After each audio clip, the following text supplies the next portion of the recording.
sibuyas, bawang.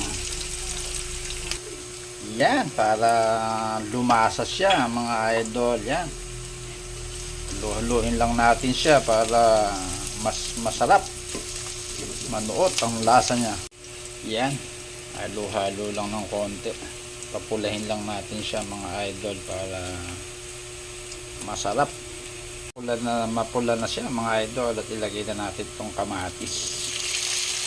Yan, sigurado yan, panalo yan mga idol. Yan, hinog yung nilagay natin para mas lumasa.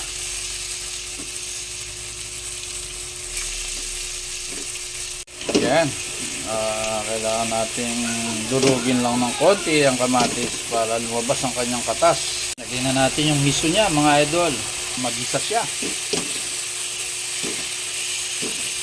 Yan, lagyan na natin ng konting sabaw mga idol. Yan, syempre lalagay na natin yung blue marlin. Yan, yung mga puro laman siya mga idol, siguradong panalo yan.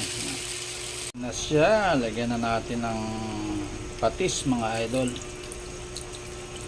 Yan, syempre lalagyan pa rin natin ng sabaw. Yan, para mas masarap mga idol. Yan, ilagyan natin ng siling haba mga idol. At lalagay na rin natin yung medyo asiman natin ng konti para mas masarap mga idol. Yan, mustasa mga idol, para ayan, maraming gulay, mas masarap.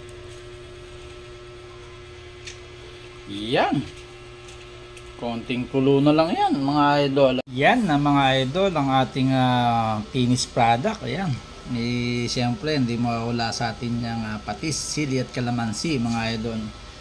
Ayan, kain po tayo mga idol sa araw na ito. Tanghalian na natin yan mga idol, at na-miss natin uli ang isda. Tayo nagpapasalamat sa biyayang pinagkakalob sa atin araw-araw. Maraming salamat po sa aking mga silent viewers dyan. Maraming salamat. Kain po tayo. Bye bye.